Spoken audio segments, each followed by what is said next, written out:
buenas noches, gracias por acompañarnos una semana más en esta propuesta periodística de una charla larga, distendida, para hablar con entrevistados que importan. Esta noche nos metemos en la campaña por las departamentales. Vamos a hablar con un economista, él se define sereñista por definición ideológica. Integró el equipo económico de Danilo Astori, de hecho fue ministro de Economía en algún momento. El año pasado fue precandidato a las presidenciales por el Frente Amplio, pero finalmente se bajó. Este año se vuelve a subir una contienda electoral, ahora para ser intendente de Montevideo. Esta noche seré curioso con Mario Vergara.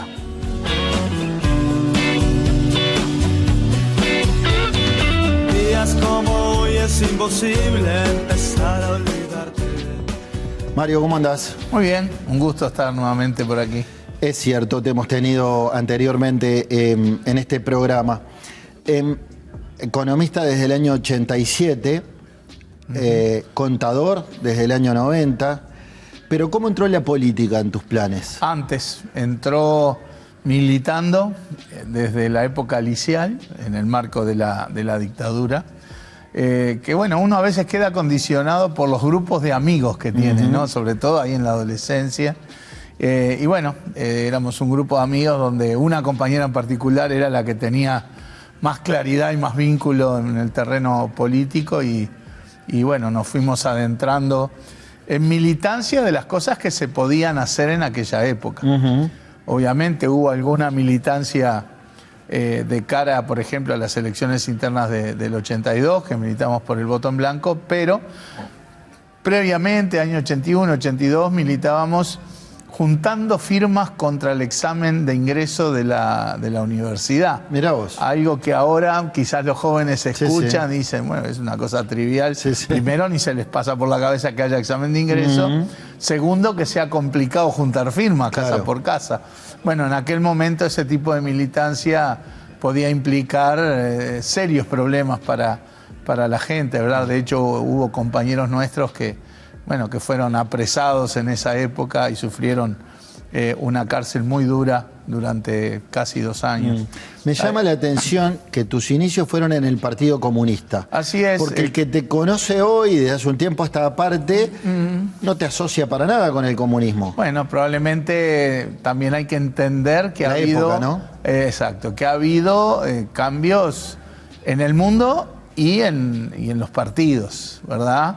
Efectivamente, yo ya estando en facultad, fines del 83, principios del 84, me afilié a la Juventud Comunista, milité muchos años hasta 90-91, cuando más o menos una importante cantidad de compañeros y compañeras del partido, de la juventud, decidimos de hecho tomar distancia ante variantes que estaba habiendo dentro del partido. Y bueno, fue un periodo muy lindo, un periodo de muchísimo aprendizaje. Yo llevo con mucho orgullo ese periodo en mi recuerdo y porque creo que tengo un bagaje importante de experiencia militante, de diálogo político, de capacidad de diálogo con distintos sectores, en un periodo importante de la salida de la dictadura y los inicios de la democracia después. Yo tengo un recuerdo, atesoro de manera muy sentida ese periodo. No renegás de tus inicios. De ninguna manera, al contrario. Me vengo más acá. Te fuiste a estudiar a Estados Unidos. Así es. Permíteme agregar algo.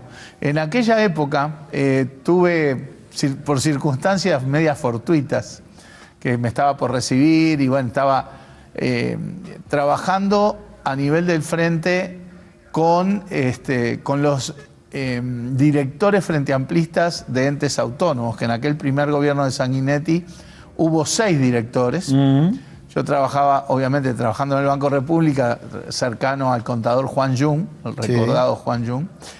Y bueno, y desde el Partido Comunista se me planteó que fuera alterno en una comisión central del Frente Amplio, que era la comisión vinculada a los entes autónomos, que eran los 6 directores de entes y un representante de cada uno de los 6 principales partidos dentro del Frente, uno de ellos el Partido Comunista. Yo ahí era alterno de Walter Olazábal, también recordadísimo, queridísimo Walter Olazábal, que era el suplente en el Senado de José Germán Araújo. Ajá. Por lo tanto, cuando al votarse la impunidad, al día siguiente sacan a Germán del Senado, Walter tiene que entrar como senador y yo quedé con 21 años representando ahí al Partido Comunista en esa comisión que, como éramos 6 grupos, teníamos que reportar y coordinar con la mesa política del Frente Amplio. Entonces nos dividíamos el año 2 meses cada uno. Así que del 86 al 90 me tocó ir 2 meses por año a la mesa política del Frente Amplio, dirigida por Seregni, por Crotogini. Bueno, precisamente... O sea, realmente una experiencia increíble. Claro, precisamente te iba a llevar a Seregni porque decía que al volver de Estados Unidos empezaste a frecuentar al general Liber Seregni. Así es. En 2004 el Frente gana por primera vez las elecciones, fuiste subsecretario de Economía de Danilo Astori como ministro, 2 líderes históricos, Seregni y Astori, y 2 referentes en tu carrera. Sin duda. ¿Quiénes fueron ellos? Sin duda, muy importante, es puro aprendizaje. Ahí vemos también a Tabaré Vázquez, ¿no? Exacto. Una tríada importante muy en la historia fuerte, del Frente. Sin duda. Está claro que años al lado de Danilo y años al lado de Seregni son puro aprendizaje, además del orgullo personal de haber desarrollado con ambos vínculos muy estrechos, que lo atesoro para el resto de mi vida, ¿no? Como bien tú decías, yo por el 94 me fui a estudiar a Estados Unidos, hice un doctorado en la Universidad de California en Berkeley, y en el medio de ese periodo es cuando Seregni toma la decisión, muy triste para él, de renunciar a la presidencia del Frente Amplio. Recuerdo. Allá en AFE.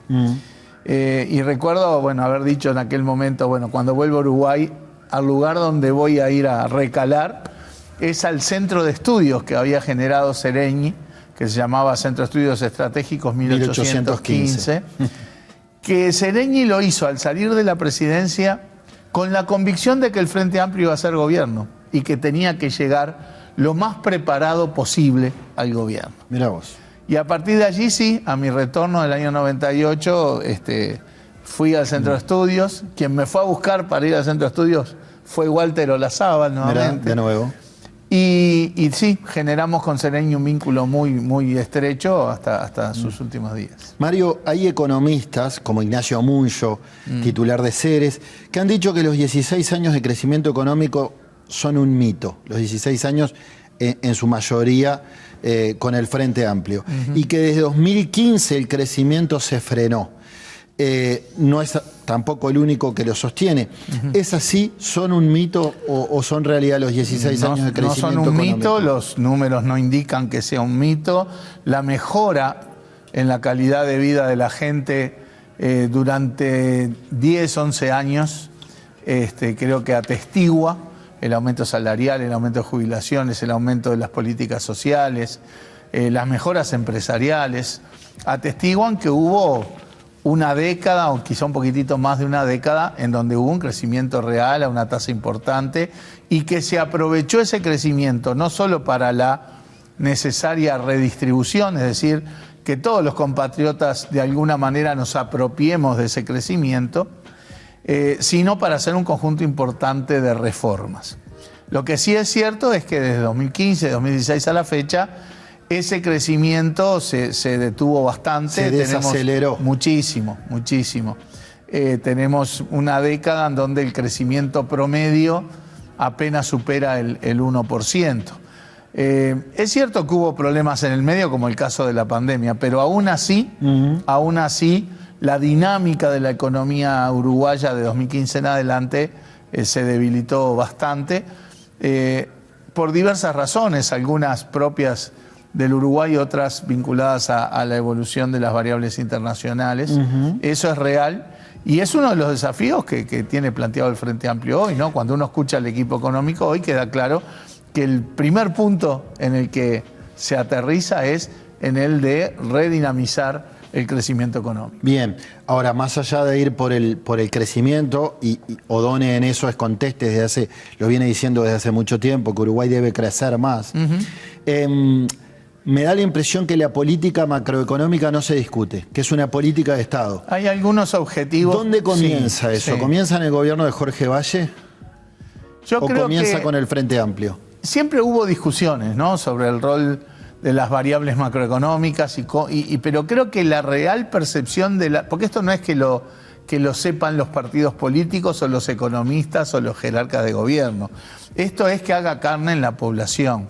Y yo creo que hay un antes y un después de la crisis del 2002, en donde la gente vivió en carne propia cuando los desequilibrios macroeconómicos se rompen, una crisis brutal que tuvo una afectación no solo económica, sino principalmente social, que no solo lastimó a la sociedad uruguaya, sino que le dejó una marca de que hay que hacer las cosas para evitar que eso vuelva a ocurrir. Yo creo que a partir de allí hay más claridad en la sociedad uruguaya de que hay ciertas cosas que son el prerequisito de todo lo demás. Con Danilo siempre decíamos, no conocemos experiencias exitosas de desarrollo económico y de desarrollo social basadas en la inestabilidad económica, en los desequilibrios macroeconómicos. Por lo tanto, yo creo que hay sí un orden de política de Estado, si se quiere, en que hay que hacer un cuidado especial de la parte macroeconómica, que es el piso a partir del cual uno puede desarrollar otras políticas para fomentar el crecimiento, para fomentar la redistribución y la igualdad, para fomentar derechos. Sin estabilidad económica es imposible avanzar. Solo con estabilidad no alcanza, Sí. hay que tener políticas, pero la estabilidad macroeconómica es el tranquilidad. soporte. Sí. Nos vamos a una pausa. Estamos charlando con Mario Vergara, hoy candidato a la Intendencia de Montevideo por el Frente Amplio. Ya venimos.